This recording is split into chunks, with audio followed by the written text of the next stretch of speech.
Hello viewers, Assalamu alaikum. Myself Raja Jimshi teacher, GMS Nature Zone Tangdar. Today we are going to discuss policy in the people. बच्चों ये class 8 history का topic है. ये chapter number 5 when people rebel 1857 after. बच्चों यहाँ तक policy in the people का ताल्लुक है, उस वक़्त ब्रिटिश ने एक ऐसी पॉलिसी बनाई थी. इस पॉलिसी से उस वक़्त के किंग, उस वक़्त की क्वीन, उस वक़्त की पीजेंट, उस वक़्त के सिपाही जो है इस पॉलिसी से अफेक्ट हुए. अब हम जानना चाहेंगे कैसे अफेक्ट हुए.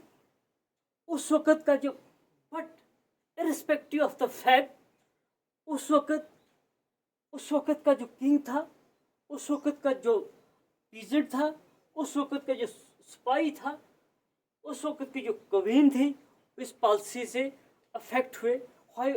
जिसका कोई भी स्टेटस था किस तरह का था, लेकिन इस पॉलिसी से ज़रूर मुतासर हुआ. फिर नवाब लूज देयर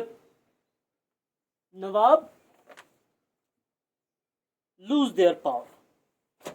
नवाब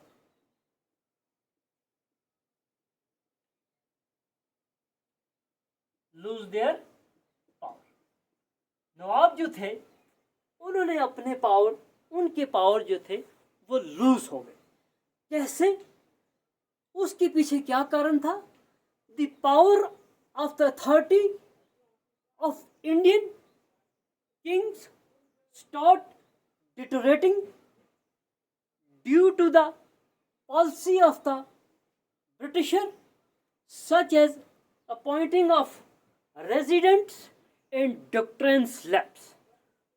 हम देखेंगे कि रेजिडेंट्स क्या है. रेजिडेंट्स उस वक़्त के ब्रिटिश के जो कोई एजेंट्स थे जो कोर्ट में अपॉइंट हुए थे. कोई भी किसी तरह का मामला होता था उसको वो इंटरफेयर करते थे. उस वक़्त उनको रेजिडेंट्स कहा जाता. दूसरी बात, डॉक्ट्रिन्स ऑफ लैब्स.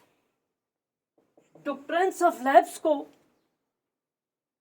लाया और इसको इम्प्लीमेंट्स डलहौजी ने किया. ये 1848 से लेके 1856 तक इसका पीरियड था डलहौजी का. He was one of the youngest governor at that time.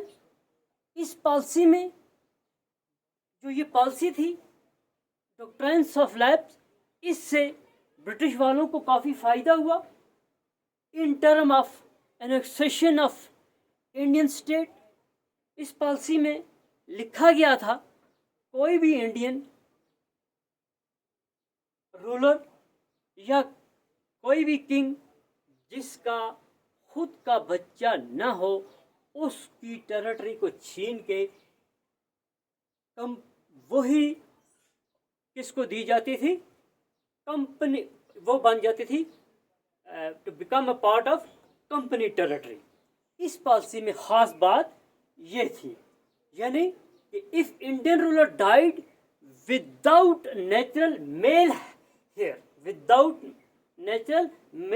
Hair. तो बच्चों आज हमने डिस्कस किया policy and the people, the nawab lose their power और डॉक्ट्रिन्स ऑफ लैब्स.